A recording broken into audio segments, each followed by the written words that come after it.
Bonjour tout le monde. Ça va bien? Oui. Bienvenue à ce nouveau séminaire de mathématiques. Bien content de vous voir aujourd'hui. Donc, aujourd'hui, j'ai le plaisir de vous présenter Jean-Philippe Burel. Donc, je l'ai connu à l'Université de Sherbrooke du temps que j'étais au doctorat. Jean-Philippe a été un des membres du jury. Il a évalué si ma thèse était assez bonne ou non pour que j'aie mon diplôme. On fait ça à la place. Mais j'ai mon diplôme aujourd'hui. Aujourd'hui, ça va être à notre tour de juger si. Donc, Jean-Philippe, en fait, on se parlait tantôt, il fait beaucoup de choses. Il fait partie du labo structure algébrique et géométrique à l'Université de Sherbrooke. Ses travaux se concentrent beaucoup sur la géométrie, mais ça touche aussi à de la topologie, de l'algèbre à travers ça. Donc, quand même un gros éventail d'expertise. Et aujourd'hui, il va nous parler de cohomologie et de figures impossibles. Je laisse la parole à Jean-Philippe. Merci beaucoup. Belle introduction. Bonjour tout le monde. Donc oui, mon titre est Figures impossibles des cohomologies et la présentation est inspirée d'un article de Roger Penrose, que vous connaissez peut-être, parce que, entre autres, il est connu pour avoir travaillé sur les pavages apériodiques, le fameux pavage de Penrose avec des dors et des losanges qui pavent le plan, mais pas de façon périodique, c'est-à-dire qu'on peut pas juste le translater puis retombe sur lui-même, mais en fait, il y a plein de travaux, c'est comme un physicien et un mathématicien, il a travaillé comme en relativité, puis en physique dans plein de domaines différents, puis en maths dans plein de domaines différents aussi. Entre autres, un autre des trucs pour lesquels il est connu, c'est avoir inventé cette forme qu'on appelle le tribase de Penrose.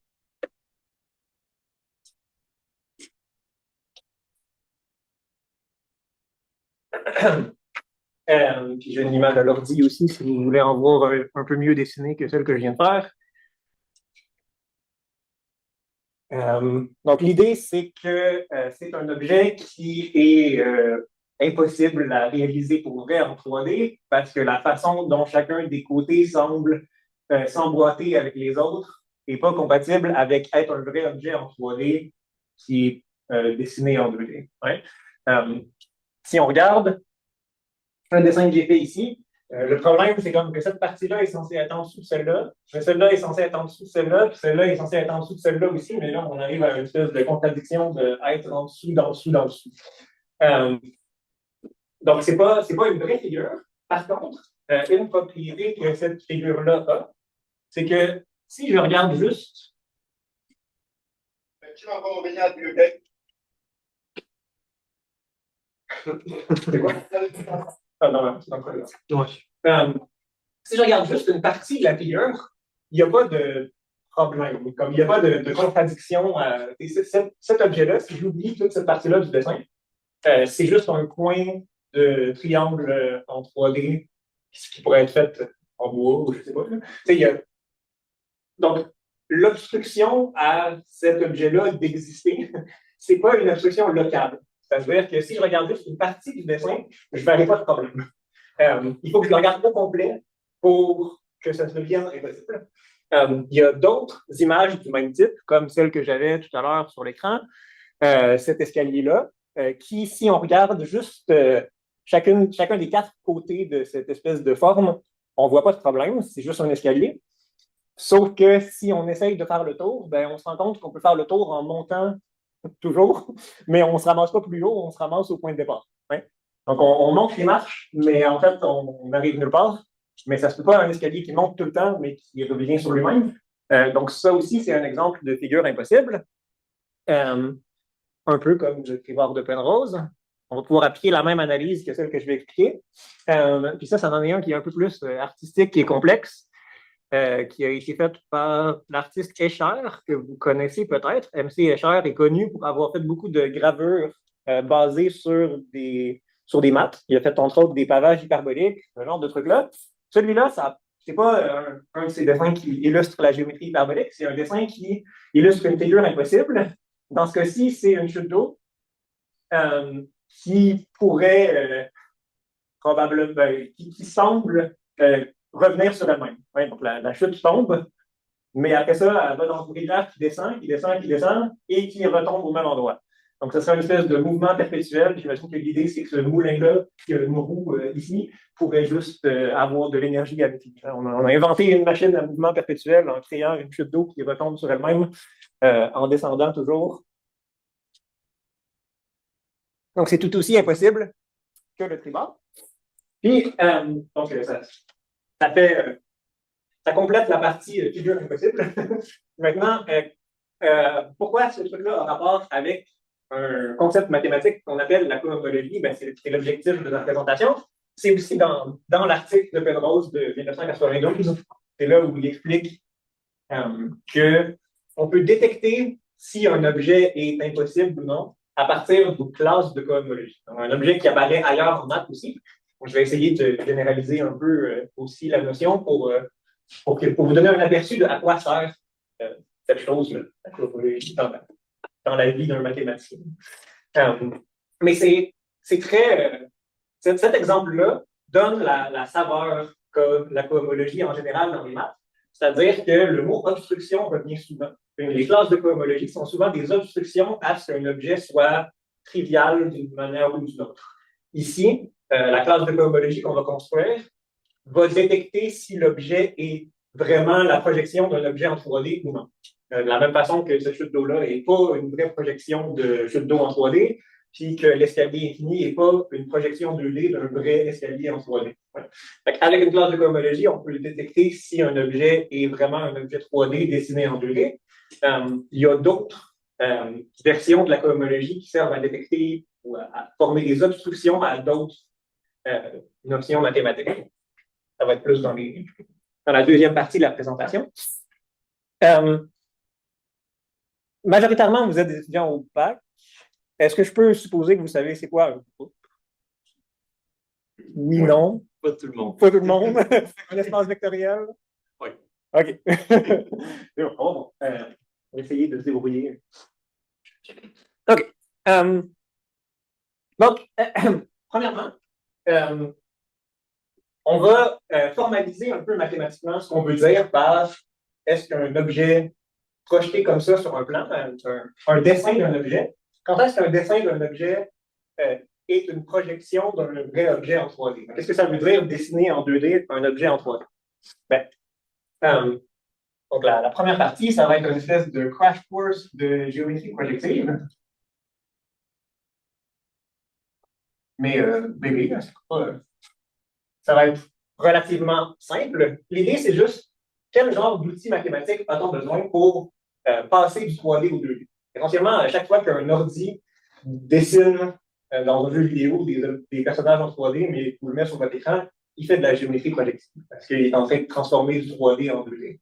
Votre œil fait de la géométrie projective constamment parce qu'il transforme du 3D en 2D sur votre rétine. On ne voit pas vraiment en 3D, on voit en 2D, puis on utilise de la géométrie projective pour faire ça.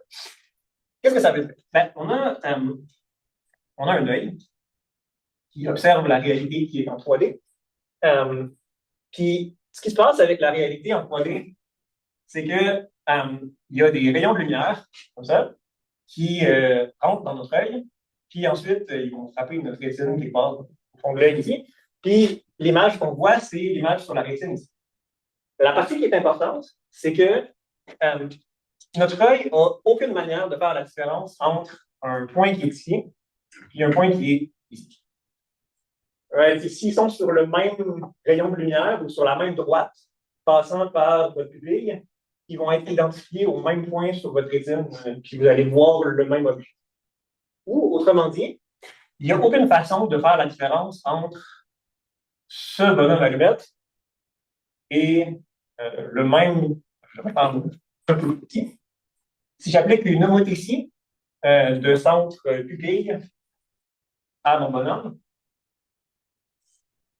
mon œil n'a aucune manière de faire la différence entre ce bonhomme-là et ce bonhomme-là. C'est en fait la source de plusieurs illusions d'optique, le fait que notre œil ne peut pas faire la différence entre un objet 2 fois plus gros et 2 fois plus loin et un autre objet 2 fois plus proche et 2 fois plus petit. Right? Entre autres, c'est grâce à ce phénomène-là qu'on a le film du Seigneur des Anneaux. Les hobbits sont petits à cause de ce qu'on appelle la perspective forcée utilisée en cinéma. Les acteurs se placent plus loin, mais font semblant de parler avec quelqu'un, mais en fait, c'est comme si j'étais là, puis l'autre personne est là, puis je parle en regardant comme ça. Mais depuis la caméra, on ne fait pas la différence. Fait que notre cerveau l'interprète comme quelqu'un de tout petit qui est face à face avec l'autre personne. Right? Fait que, ce phénomène-là apparaît. Le monde s'en sert pour faire des illusions d'optique depuis longtemps, s'en sert dans le cinéma, mais ça a une modélisation mathématique relativement élégante aussi. Qu'est-ce qu'on fait? Ben, qu'est-ce qu'on est en train de faire? On est en train de dire, on va prendre, ici, je vais appeler la pupille notre origine, donc 0. Je vais le placer dans R3. Puis, bon, il n'y a aucune façon de voir sa propre pupille. Donc, je vais prendre R3 puis je vais retirer l'origine, le vecteur 2. Donc, je modélise l'espace 3D comme l'espace vectoriel R3 auquel j'ai retiré l'origine.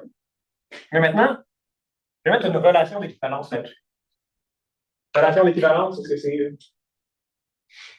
Je vais considérer que deux vecteurs dans R3 sont équivalents. Si et seulement si, V est un multiple non nul de.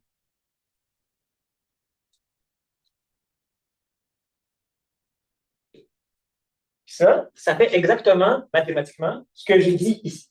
C'est-à-dire que je pars de mon origine 0, j'ai le vecteur qui pointe vers le haut de la tête de mon bonhomme à lunettes, qui est U. Je veux identifier ce vecteur-là au vecteur B, qui pointe vers le haut de la tête de mon deuxième bonhomme. Autrement dit, ce que je t'ai dit, j'avais aussi dit que ces bonhommes-là, ils diffèrent par une homothétie, une espèce d'agrandissement uniforme, puis éloignement uniforme à partir de l'origine. Ça, c'est exactement la multiplication par un scalar. On prend R3, on enlève l'origine, puis on quotiente par la relation multiplication par un scalar non nul. Ça fait en sorte que tous ces points-là, qui sont sur cette droite-là, ou tous les vecteurs qui sont sur le même photon, sur le même rayon de lumière par notre feuille, vont être identifiés à un seul point. Puis c'est ça qu'on voit. On voit juste un point par photon. On ne peut pas voir deux objets qui sont exactement un en arrière de l'autre. Donc, ce qui modélise notre vision, ça s'appelle le plan projectif, souvent noté RP2. Ça, c'est le plan projectif.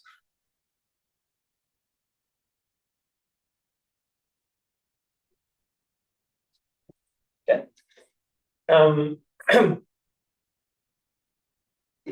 Donc, notre vision est modélisée par cet ensemble-là. Puis,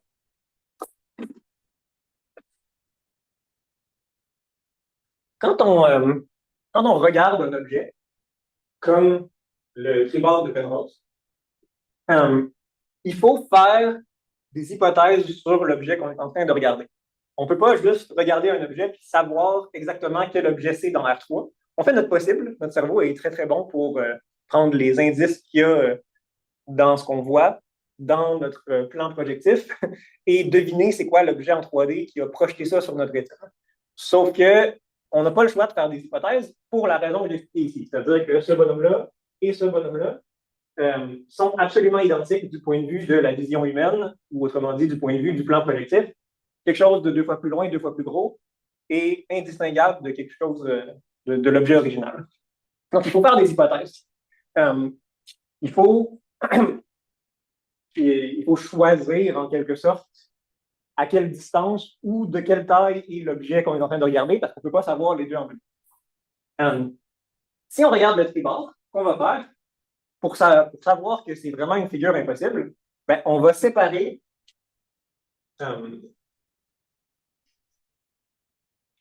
le tribord en 3 régions sur lesquelles il n'y a pas d'ambiguïté, il n'y a pas d'impossibilité. Donc, comme je disais, cette partie-là du tribord, j'oublie tout le reste, il n'y a pas de problème. Je peux faire une autre partie ici. Je vais appeler cette partie-là Q1, cette partie-là Q2, et une troisième ici. Je vais appeler Q3. Donc, dans chacun des QI, l'image que je vois n'est pas impossible. Donc, il n'y aurait pas de paradoxe à propos du tribord si j'étais restreint à chacun des Q1, Q2, Q3. Donc,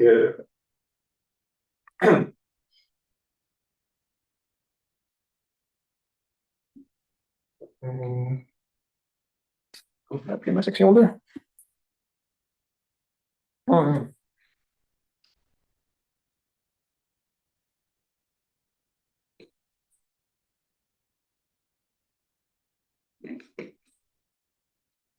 Maintenant, je vais présenter qu'est-ce que je pense, qu'est-ce qui va être notre objet qui va mesurer à quel point le tribord est impossible ou à quel point n'importe quelle figure, comme celle-ci, est impossible. Et la façon dont on fait ça, c'est que d'abord, on découpe notre figure et on a une figure planaire.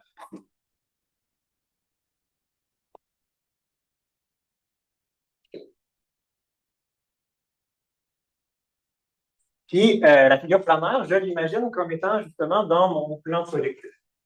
C'est-à-dire que c'est une figure qui est sur ma rétine. Une figure que je suis en train de regarder, ou bien une figure qui est dessinée sur une feuille de papier, mais que j'interprète comme un objet 3D qui aurait pu frapper ma rétine de cette façon-là. On la sépare en régions, donc ici QI, qui sont topologiquement triviales, ou autrement dit, qui n'ont pas de trou. C'est pas aussi formel que possible, mais ça va être suffisant pour la présentation. Le tribord au complet, c'est important qu'il y ait un trou au milieu. C'est à cause du fait qu'il y a un triangle vide ici qu'on est capable de créer le paradoxe quand on fait le tour. Si on essayait de le remplir, on ne serait pas capable de faire concorder les trois parties rendues au milieu. Ouais.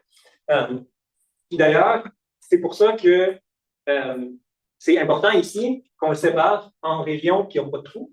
Donc, c'est ce que je veux dire par Q1, Q2, Q3 ici. Une espèce de V comme ça n'a pas de trou.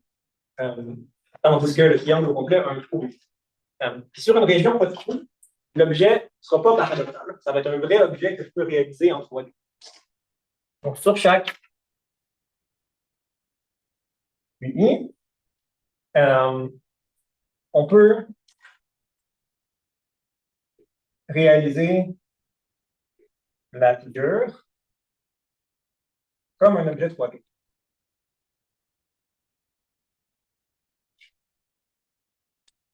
Puis ça correspond à quoi? Ben, ça correspond à ici, j'ai mon plan projectif, c'est des vecteurs à multiples traits. Je veux, pour chaque classe d'équivalence, ou pour chaque point de mon bonhomme allumette, par exemple, ou de mon tribord, je veux décider des loin communs. C'est-à-dire que je veux choisir un vrai vecteur. Je veux faire un choix entre U et V. Une fois que j'ai fait un choix, tout le reste des choix, il faut qu'ils soient compatibles, évidemment, parce que je n'imaginerais pas que mon bonhomme, il est comme continuellement de plus en plus gros et de plus en plus loin. Ça on n'exagère pas. On imagine que notre objet, c'est un objet rigide. Donc, on le réalise comme un objet 3D. Puis pour ça, ça veut dire que une façon de faire ça, c'est de choisir à quelle distance sont chacun des points du tribord. Autrement dit, on peut faire ça avec, on obtient une fonction DI. Donc, pour chaque Q1, Q2, Q3, on a une fonction D1, D2, D3 qui va de QI vers les réels positifs, qui donne la distance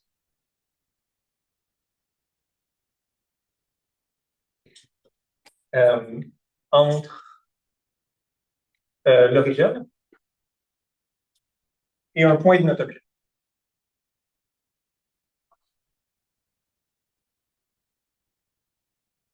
Autrement dit, cette fonction-là, DI, qu'est-ce qu'elle fait? Ben, elle me dit, si je choisis la fonction D1, si je choisis ce point-là qui est dans Q1, D1 de P, ça va être la distance entre 0 et P le point dans R3 que j'ai choisi pour correspondre à cette partie-là du dessin. Je réalise ça comme un vrai objet en 3D, mais il y a une ambiguïté quand je le réalise comme un vrai objet en 3D. Je pourrais imaginer que c'est une toute petite figure vraiment proche de mes yeux ou une vraiment grosse figure vraiment loin de mes yeux. Une fois que j'ai choisi la distance, par contre, là, maintenant, c'est une figure unique en 3D. Je choisis cette distance-là. Et la chose importante à remarquer, c'est que sur les intersections,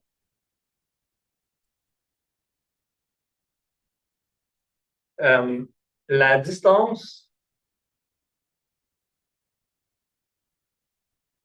si je regarde le quotient des distances, donc je regarde la distance que j'ai choisie, parce que ici, j'ai trois fonctions pour mon tribord. Une sur Q1, une sur Q2, et une sur Q3. Parce que chacune des trois parties peut être réalisée en 3D comme un vrai objet. On sait qu'il y a quelque chose de problématique quand on essaie de les réaliser les trois en même temps, fait qu'on les fait les trois une après l'autre. Puis je les fais indépendamment. C'est-à-dire que peut-être que je choisis que Q1 est vraiment proche, puis vraiment petit, Q2 est vraiment loin, puis vraiment gros, puis Q3, ben, quelque part entre les deux. Peu importe. Il faut juste qu'une fois que c'est projeté, sur le plan, ça correspond au dessin que j'ai vu. Mais ce truc-là, c'est la distance que j'ai choisie pour un certain point dans. Donc, que je regarde l'intersection de Q1 et Q2, par exemple, c'est ici. Si je choisis un certain point, puis que je divise la distance que j'ai choisie pour Q1 par la distance que j'ai choisie pour Q2, et cette fonction-là, ça va être une constante.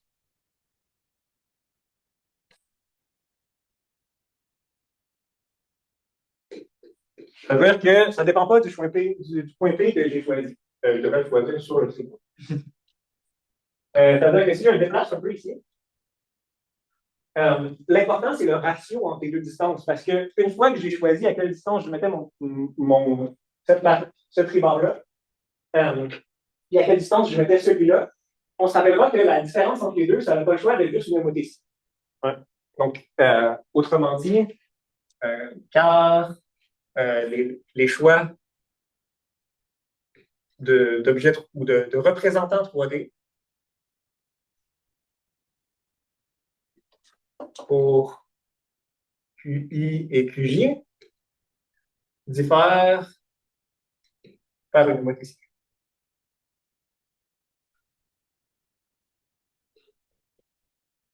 Le quotient, c'est exactement le facteur d'homothétie entre les deux morceaux.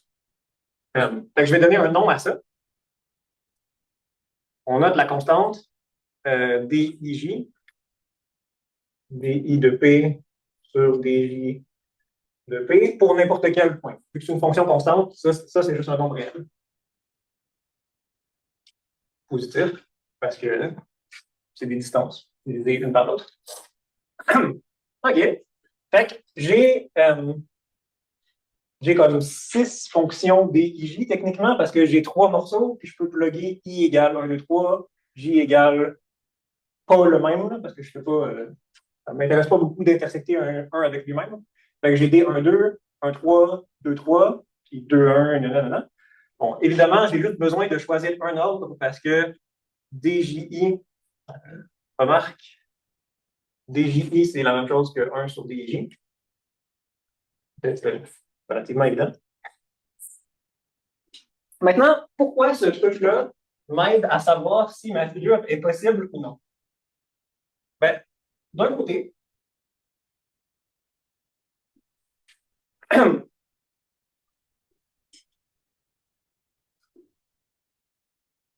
peut-être avant, oui.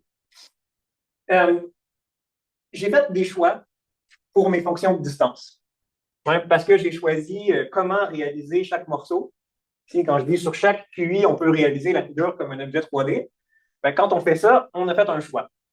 Si on fait un choix différent, si on choisit, si on change les représentants 3D,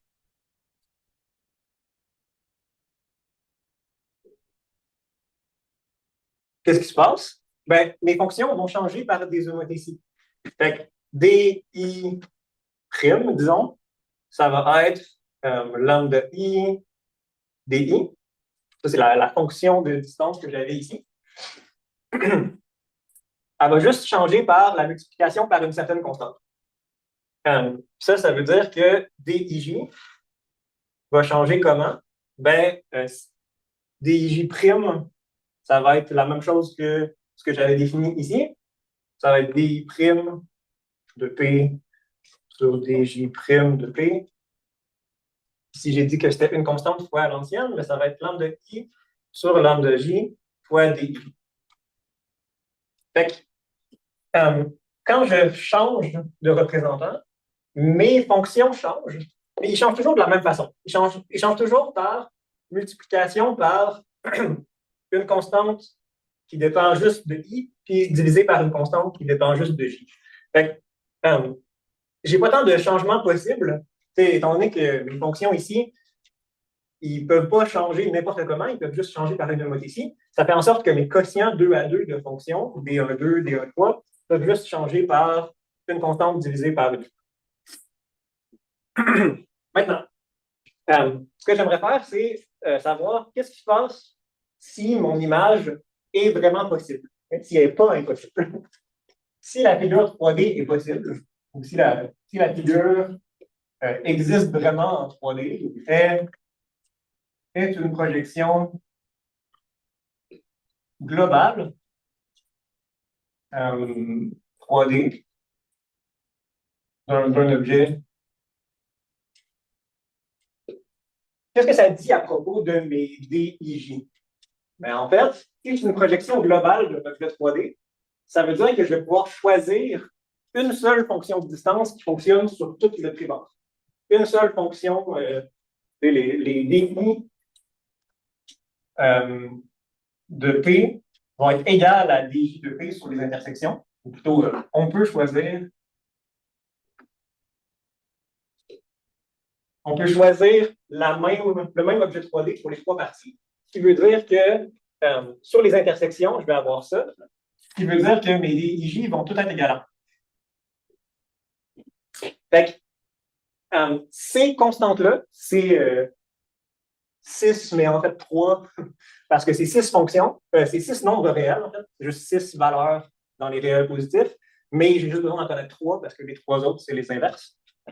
Ouais. Peut-être que ça vaut la peine de le noter. J'ai juste besoin de D1,3, D1,2, puis D2,3, 3 nombres réels. Si les 3 sont égales à 1, non, plutôt, si ma figure est possible, je peux les mettre tous les 3 égales à 1. Maintenant, inversement, en fait,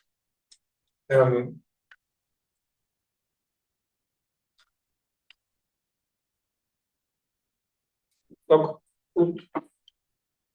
ici, ça, c'est si je fais le bon choix, si je choisis les distances pour qu'ils soient la même fonction de distance sur tout mon objet, ça fait en sorte que mes DI sur DI sont toutes égales à 1. J'ai le choix idéal, le choix optimal, où est-ce que tous mes nombres sont juste égales à 1. Par contre, on a vu que j'avais une espèce de relation d'équivalence sur mes représentants 3D sur chacun des 3 morceaux. C'est-à-dire que j'ai le droit de multiplier DIJ par lambda I sur lambda J. Fait que ça, les DIJ égales à 1, je vais appeler ça comme, je veux considérer ça comme l'élément trivial ou le 1 de mon groupe. Donc ça, je veux le considérer comme trivial, mais on veut aussi considérer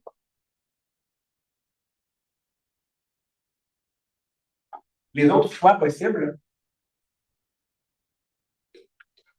c'est-à-dire DI égale lambda I sur lambda J comme triviaux, dans le sens où ces nombres-là, quand mes 3 nombres peuvent être donnés comme des quotients de nombres associés juste à chacune des régions. Parce que DIJ, c'est des nombres qui sont associés aux intersections. J'ai D1, 2 ici, D2, 3 ici, puis D1, 3 ici. J'ai 3 nombres sur les intersections. Si je suis capable de choisir des nombres, pas sur les intersections, mais sur les ensembles eux-mêmes, Q1, Q2, Q3, puis qu'ensuite, mes nombres sur les intersections sont juste donnés par les divisions de ces nombres-là, ça va correspondre à mon élément trivial, à mon triplet de nombres trivial. Fait à une figure qui est divisée en 3 parties comme le tribord, j'associe 3 nombres. Puis si jamais ces 3 nombres-là sont de cette forme-là, lambda i sur lambda j, je considère ça comme l'élément trivial. Puis la raison, c'est que si la figure est une projection globale d'un objet en 3D, ben, ces 3 nombres-là peuvent tout être égal à 1. Mais je peux aussi changer, décider que finalement, à la place de les mettre en même place, je vais changer lui en le mettant plus loin, plus gros, puis lui en le mettant plus ici, puis plus proche. Mais ce que ça veut dire, si jamais c'est ça, okay, donc, je ne vais pas finir cette phrase. On veut considérer ces choix-là comme triviaux. Puis la raison, c'est parce que, inversement, si DIJ est égal à lambda I sur lambda J pour certains nombres, lambda 1, lambda 2, lambda 3, alors, ce que je peux faire, c'est changer mes fonctions de distance en posant DI' de P égale 1 sur lambda I. Puis ces nombres-là peuvent continuer à être égal à 0, évidemment, ils sont dans A et 1, fois DI de P. On obtient que les DIJ', j'ai dit que quand on changeait nos fonctions de cette façon-là, par un scalaire, ce que ça fait, c'est que ça multiplie par lambda I sur lambda J. Fait que lui, il va être multiplié par 1 sur lambda I sur 1 sur lambda J fois DIJ. Mais là, j'ai supposé que DIJ, c'était ça. Donc, en fait, ça, c'est juste l'inverse de ça, puis ça va exactement faire 1. OK, qu'est-ce que je viens de dire? Je viens de dire que si mes 3 nombres sont de cette forme-là, ce que ça veut dire, c'est exactement que je peux faire une homothétie sur mes 3 parties pour qu'ils fitent tout ensemble, qu'ils soient la projection d'un seul dessin 3D. Donc, mon objet est réalisable en 3D exactement quand les DIJ ont cette forme-là.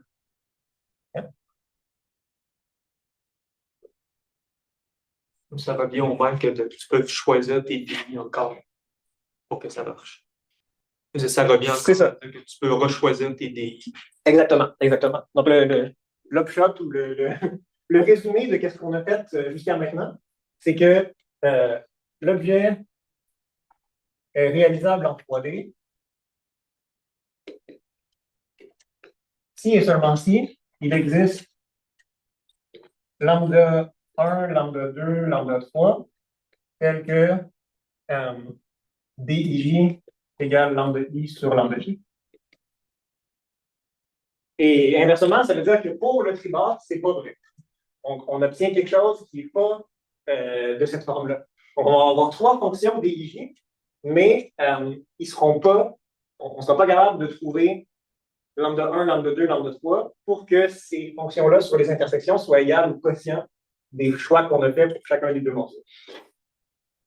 Une petite question. Oui. Là, on a fait des choix de DI. Est-ce que ça, c'est pour n'importe quel choix que tu me donnes, je peux faire ça ou je trouve un choix qui me permet, un choix de DI pour lequel je trouve un lambda? Ça va marcher. C'est une question. Pas certain d'avoir beaucoup de questions. Ouais. En fait, ça, c'est pour un choix de DI. Tu trouves un choix de DI pour lequel lambda 1, lambda 2, lambda 3 existent. Ce que j'ai dit, c'est si l'objet vient d'un vrai objet en 3D, ouais. Alors on peut en fait choisir que les DIJ sont tous égaux à 1. Puis ça fait en sorte que même si on avait fait des choix différents, il serait de la forme lambda I sur lambda J.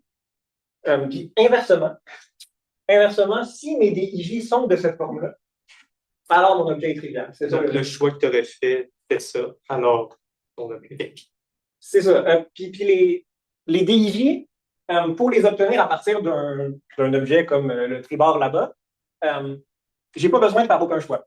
OK, non, c'est pas vrai. Il faut que je fasse un choix, mais ça vient juste des fonctions de distance par rapport à quel point j'ai décidé que mon objet était loin de mon œil. Mais une fois que j'ai fait ça, j'ai pas d'autre choix à faire.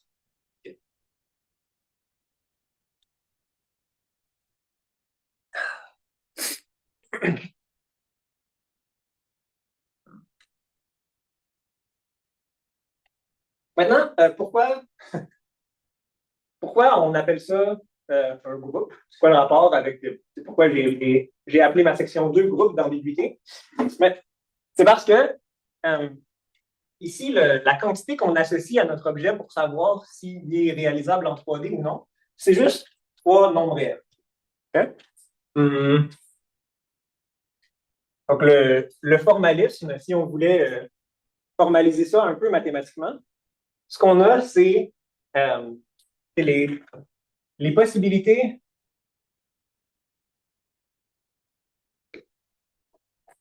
pour les fonctions DI forment un groupe. C'est le groupe R3 ou R étoile à la fois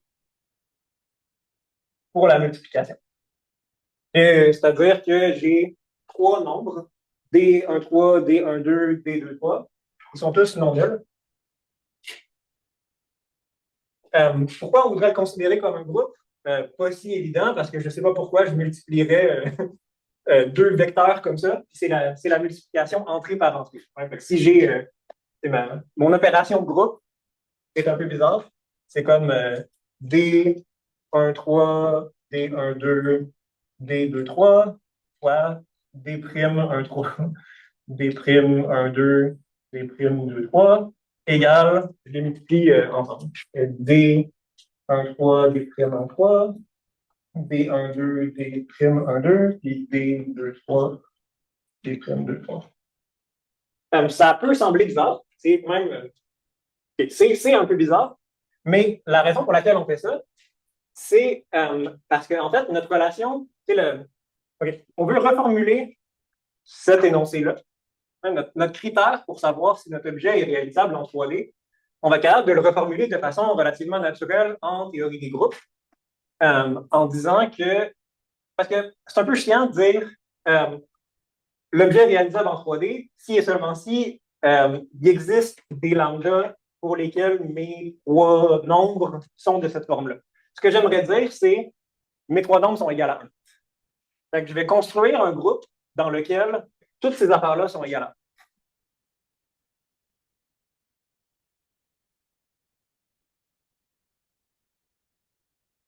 1. Fait que le groupe qui nous intéresse, c'est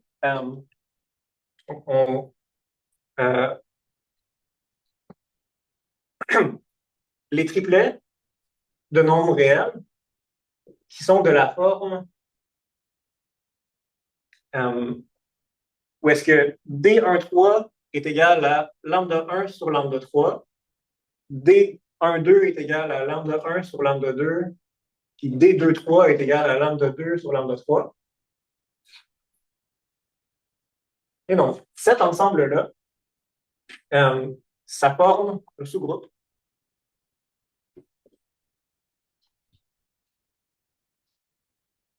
de R3 étoiles, R étoile, ou de mes triplets ici.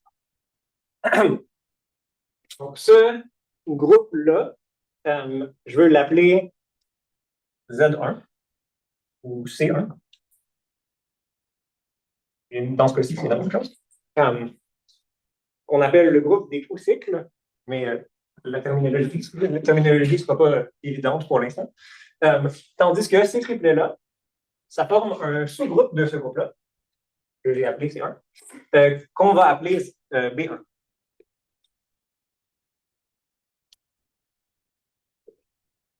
Pourquoi c'est un sous-groupe et ce n'est pas tous les éléments?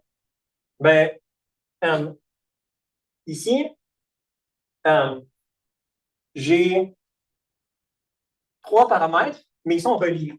Parce que si je multiplie ces 3 affaires-là ensemble, ça fait 1. Non. Si je multiplie ces deux-là et que je divise par lui, ça fait 1. Right? Il y a une relation entre les 3. Parce que lambda 1 sur lambda 3 fois lambda 2 sur divisé par. Il y a une façon de les combiner qui va faire que ça va faire 1. Parce que je peux mettre chacun une fois au numérateur et une fois au dénominateur, j'imagine. Multiplié par l'inverse du deuxième et l'inverse du troisième. Lui fois lui divisé par lui. Par les inverses. Ouais, c'est ça. Donc, c'est pas 3 variables indépendantes dans R3. Ils satisfont une équation. Donc, j'ai en fait juste comme 2 paramètres là-dedans. Donc, c'est un sous-groupe qu'on appelle B1. Et le groupe qui nous intéresse, c'est le groupe de cohomologie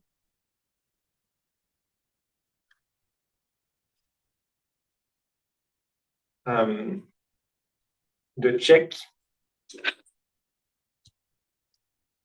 de degré 1, c'est H1, qui est juste le quotient de C1 par B1.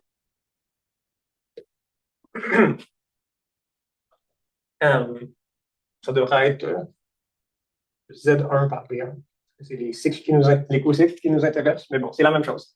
Ici, il n'y a pas de différence entre. Juste pour ceux qui savent déjà de quoi je parle, de toute façon. Le truc que j'ai appelé C1, il s'appelle aussi Z1 des fois. Pourquoi ce groupe quotient-là? Parce que quand on fait une construction de groupe quotient, essentiellement, ce qu'on dit, c'est que tout ce qu'on a mis en bas devient égal à l'identité, devient trivial. Fait que, ce qui m'intéresse pour savoir qu'un objet est réalisable en 3D, c'est est-ce que ce triplet-là de nombres D13, D23, D13, D12, D23 est trivial dans ce groupe-là? Autrement dit, je pourrais remplacer cette partie-là du C et seulement ci par D13, D12, D23 égale 1, 1, 1 dans H1, dans ce groupe-là. Puis là, c'est vraiment égal, parce que dans mon groupe quotient, mes éléments, c'est des classes d'équivalence. Puis la relation d'équivalence, c'est exactement être de cette forme-là. C'est l'élément neutre du groupe.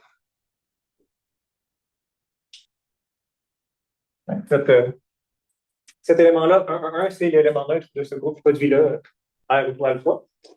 Ça, c'est un exemple de groupe de cohomologie. Puis un exemple de classe de cohomologie, celle définie par le tribord, ça va être une classe de cohomologie non triviale. Tandis que si mon objet était réalisable en 3D, ça serait une classe de cohomologie triviale, parce qu'elle serait égale à l'élément neutre dans le groupe H1. Donc, grâce à ça, on peut traduire le problème de savoir si un objet 2D dessiné vient d'un vrai objet en 3D en un problème de calcul d'une certaine classe de cohomologie. Si cette classe-là est triviale, l'objet vient d'un objet 3D. Sinon, il ne vient pas d'un objet 3D. Pour le tribord, c'est un peu inutile de faire ça parce qu'il n'y a rien qu'à voir en voit-même. Mais imaginez qu'on aurait une figure semblable à ça, mais c'est comme au lieu d'un triangle, c'est un polygone à 9 côtés. Puis à chaque coin, des fois il va en dessous, des fois il va au-dessus. En le regardant globalement, ça ne sera pas clair si oui ou non c'est réalisable en 3D. Mais en faisant ce calcul-là de groupe d'ambiguïté, à tous les coups, on peut savoir la réponse. Maintenant, peut-être juste pour donner une idée que ce concept-là de groupe de cohomologie puis d'obstruction ne sort pas de nulle part. Je suis convaincu que vous connaissez déjà un exemple de groupe de cohomologie. C'est juste que vous appelez pas ça comme ça.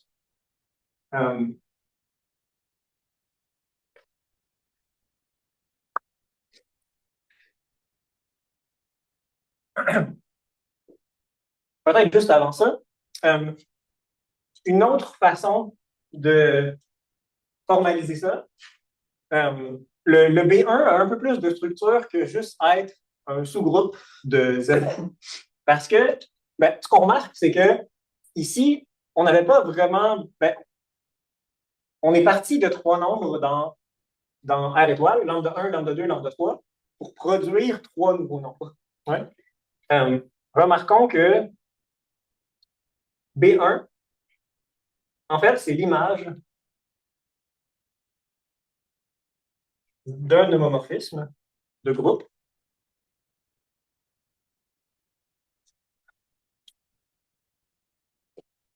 qui va de R étoile 3 vers lui-même, qui est associé à trois nombres, mais trois quotients. Lambda 1 sur lambda 3, lambda 1 sur lambda 2, lambda 2 sur lambda 3. Donc, vous pouvez vérifier que ça satisfait les axiomes d'un homomorphisme de groupe et que donc l'image est un sous-groupe, comme on a dit ici. C'est exactement ce sous-groupe-là par définition. Donc, pour définir le groupe de cohomologie H1, on quotiente un certain groupe par l'image d'un certain homomorphisme. Maintenant, un autre endroit où on voit de la cohomologie,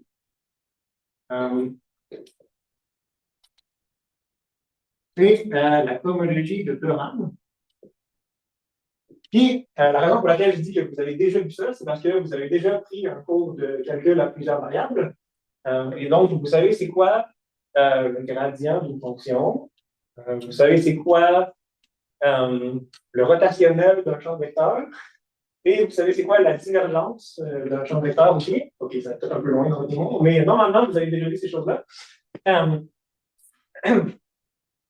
Donc, si on a un sous-ensemble de R3, U, un sous-ensemble de R3, et qu'on note par C1 de U, l'ensemble des fonctions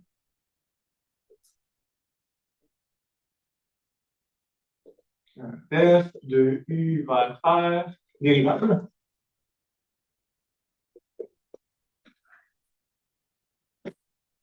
On a une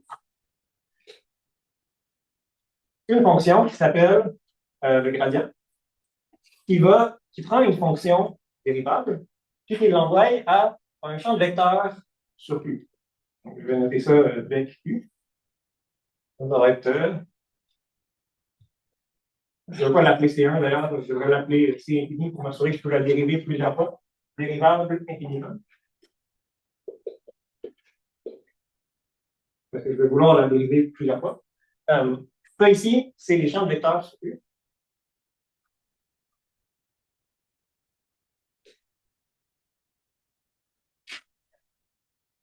Maintenant, quand j'ai un champ de vecteurs, je peux aussi lui faire une opération, calculer son rotationnel. Puis, le rotationnel d'un champ de vecteurs en 3D, c'est encore un champ de vecteurs. On se souviendra que c'est un champ de vecteurs qui nous dit comme dans quelle direction il y a de la rotation dans un champ de vecteurs selon l'axe, puis combiné selon la longueur du vecteur. Puis, si j'ai un champ de vecteurs, je peux aussi calculer la divergence.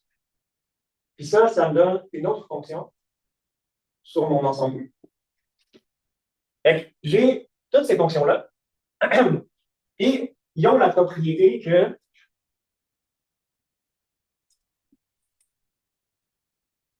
si j'en compose deux, ça fait 0. Je ne sais pas si vous avez vu cet énoncé-là, mais si je fais le rotationnel du gradient, ça fait toujours 0. Tous les champs de vecteurs qui sont le gradient d'une certaine fonction ont 0 rotationnel.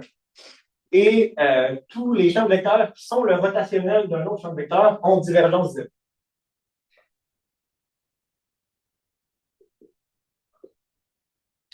Et on peut associer à ça. En fait, ça, c'est la recette pour construire un groupe de cohomologie. Donc, ici, c'était moins clair au début. J'ai au moins un homomorphisme ici.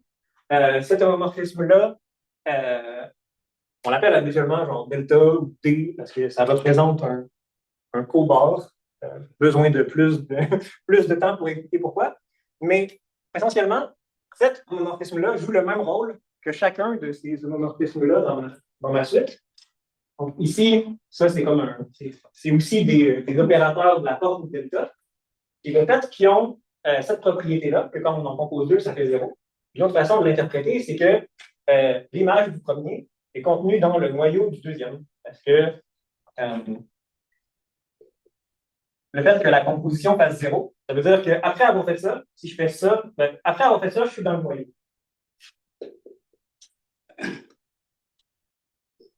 Et ici, l'image du rotationnel est contenue dans le noyau de la différence.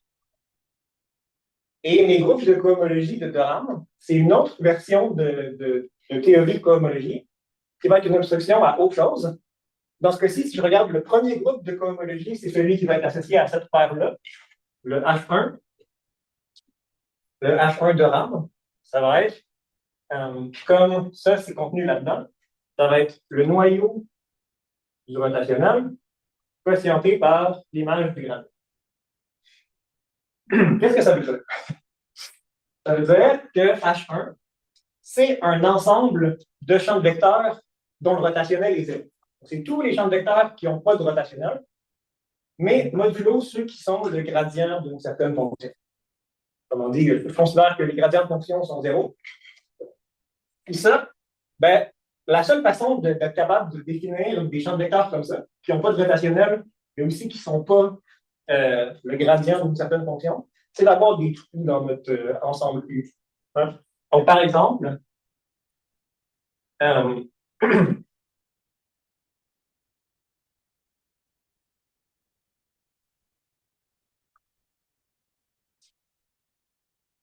champ de vecteurs qui serait là-dedans,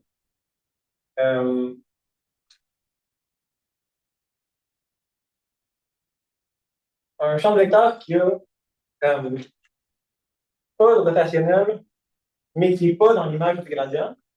Si je fais un dessin en 2D, mais on peut imaginer que c'est un gros tube qui fait la même chose partout dans l'autre direction.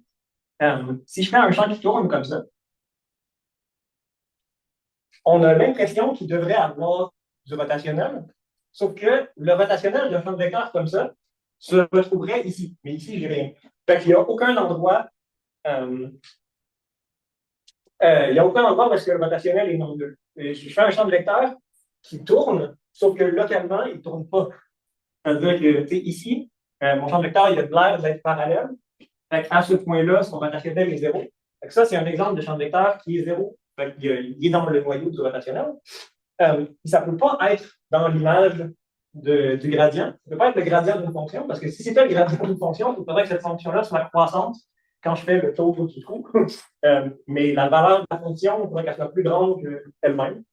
Donc, ce groupe-là mesure comme dans ce cas-ci, l'obstruction la classe d'obstruction ici, ce serait l'obstruction à ne pas avoir de trou. Autrement dit, on se sert de ça pour calculer le nombre de trous dans un espace. Vous avez déjà eu une présentation il n'y a pas si longtemps dans laquelle ça parlait de nombre de trous dans un espace. C'est généralement le domaine de la topologie qui s'intéresse à ça. Il y a une façon de calculer le nombre de trous dans un espace en utilisant les fonctions sur cet espace-là, les fonctions libres sur U, puis en calculant ce groupe-là, qui joue un peu le même rôle que le groupe de cohomologie d'ambiguïté de mon tribord que j'ai défini tout à l'heure. Ce que je voulais vous présenter.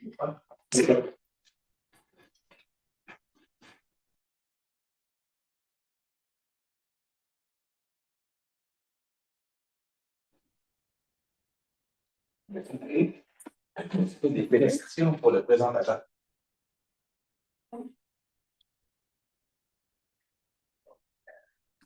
Juste. Alors, vu que les distances là sont déjà positives, ça peut transformer, si on considère le logarithme de la quotient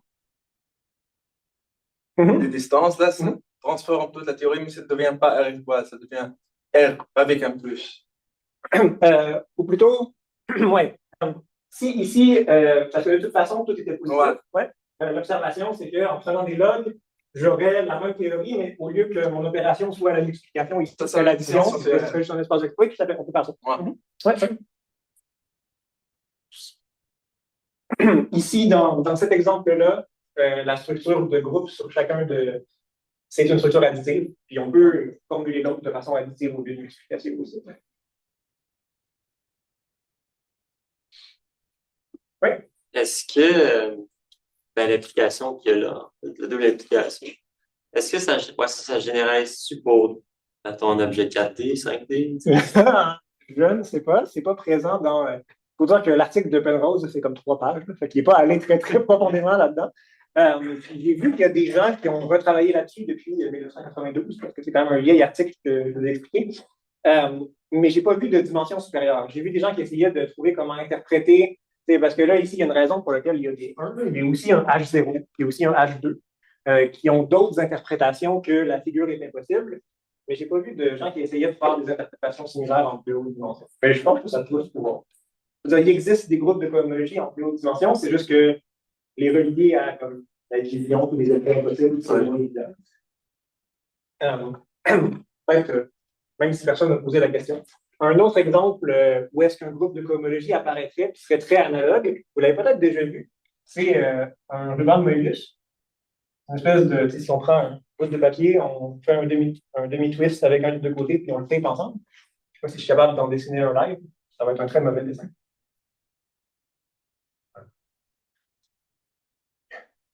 Qu'est-ce que tu veux faire? OK. Et ça, c'est en haut. Ah, prospect. C'est supposé être comme une bague, mais on a fait un demi-twist puis on le recolle ensemble.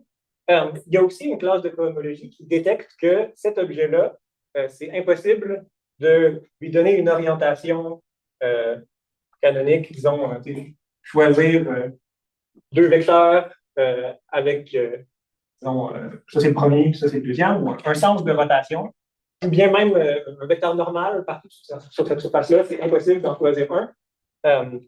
Puis il y a une classe de cohomologie qui détecte ça. Puis on le voit que c'est très similaire à mon tribord du début. Parce que si on regarde juste une petite partie du ruban de Möbius, ça ressemble juste à un rectangle. Il n'y a pas de. Localement, cet objet-là est trivial, c'est juste un rectangle, mais globalement, il y a un problème. De la même façon que le tribord, localement, il n'y a pas de problème, c'est un objet en 3D, mais globalement, si je fais le tour au complet, il y a une contradiction. Ici, ben, il y a une contradiction sur n'importe quelle petite partie, je peux choisir mon sens de rotation. Mais si je fais le tour au complet, je vais l'avoir flipper et je vais obtenir une contradiction. Il y a encore de la cohomologie qui se cache derrière ça. Plusieurs domaines de maths dans lesquels la cohomologie se retrouve. C'est toujours un peu ce genre d'affaire-là que ça calcule comme la non-trivialité d'un objet. Est-ce qu'il y a d'autres questions? J'ai une question par rapport à, disons, là, que tu me donnerais une figure. Puis là, je suis comme, OK, je vais prendre ça, je vais essayer de, comme, OK, je vais vérifier si c'est impossible. Hein? Comment est-ce que je pourrais faire? Right. Ce qui est un peu difficile, c'est qu'il faut presque que tu ailles déjà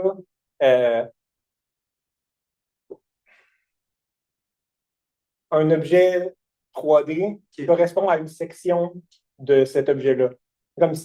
Sinon, c'est pas évident de dire ça va être quoi les fonctions de distance des i que j'ai dit au départ. Ça va comme dépendre de l'épaisseur de l'objet, puis les hypothèses que tu fais sur comme les différents angles. Fait que, sans avoir comme déjà une idée de chacune des sections qui, elles, sont triviales, c'est quoi leur géométrie, il n'y a pas vraiment de façon de comme, le calculer direct. Mais si tu avais, c'est ça, mettons un vrai espèce de V en bois, là, tu pourrais choisir une origine, mesurer les distances, puis là, tu aurais une idée de comme si je choisis le prochain bout, je vais être capable de faire le quotient de distance. Puis, puis c'est ça, une autre façon qui est un peu physique de faire ça, c'est qu'il y a des gens qui ont construit des tribords pour vrai, mais c'est une espèce d'illusion d'optique physique, c'est-à-dire que si tu le prends en photo du bon angle, ça a l'air d'être un tribord, mais en réalité, c'est comme les deux derniers ne sont pas à la même place, mais si tu le prends en photo du bon angle, justement, ils ont l'air de se refermer. C'est comme un tétraèdre que tu aurais connecté ensemble. Pas exactement un tétraèdre, mais c'est comme une spirale, genre. OK, bon. Mais qui, le premier bout et le dernier bout ne se recollent pas ensemble. Comme ça réussit à se rapprocher tout le temps, comme un escalier qui monterait tout le temps pour vrai. Sauf que le dernier bout, si tu le regardes du bon angle, il a l'air de se connecter avec le début. Et ça serait une autre façon de calculer la classe de cohomologie, parce que si tu as cette affaire-là, ben, la distance que tu as parcourue, c'est exactement ça qui correspond à ta non-trivialité. OK, ouais.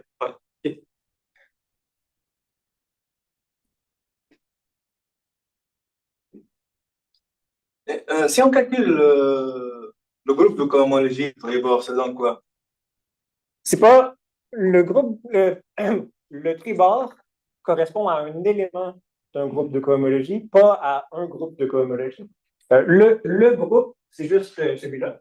C'est-à-dire que c'est R3 Modulo. divisé par l'image de celui-là. En tant que groupe, c'est juste R.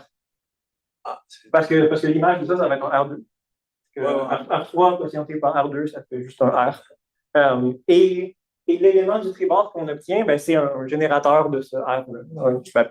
Un élément non trivial là-dedans. Et ça donne comment la possibilité de cette figure existe? C'est juste quand on observe le groupe de cohomologie, c'est égal à R. Comment on peut conclure que ça n'existe pas? Pour chaque. Non, c'est ça. Le groupe serait le même si la figure existait que si elle n'existait pas. Mais si elle existe, on va obtenir l'élément neutre du groupe comme classe associée, tandis que si elle est impossible, on va obtenir un élément non neutre, un non trivial. C'est l'élément qu'on obtient qui est important, pas le groupe lui-même. Donc, finalement, si c'est possible, la figure, si on est dans R, ce serait 0. Oui, exactement. Si on prend des logs, log de 1, ça serait 1. J'avais 1 départ. Oh, ouais. Si on prend des logs, ça fait 0. Parce qu'on multiplie, c'est 1. Peut-être une autre question par rapport à la construction des DI. Oui. Donc, si on a notre tribord, il faut qu'on mesure un petit peu la distance. Mais est-ce qu'on va toujours obtenir le même élément dans le groupe de cohomologie, peu importe les distances, comment on le calcule? Oui, c'est ça, exactement. Puis on le voit parce que quand on faisait des choix différents pour chacun des morceaux, on se rappelle que la façon dont nos trois nombres changeaient, c'était exactement de se faire multiplier par ces trois constantes-là. Fait que ce que ça dit, c'est que peu importe les choix qu'on fait pour les distances sur les trois morceaux, ils vont différer les unes des autres par multiplication par un élément comme ça. Donc, dans le quotient, ils sont égales. Dans le quotient, c'est la même classe.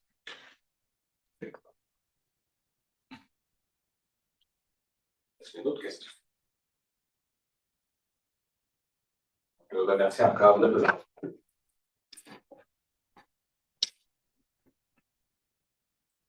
On va savoir encore dans 2 semaines pour une présentation avec Mathieu Sepp. De revoir.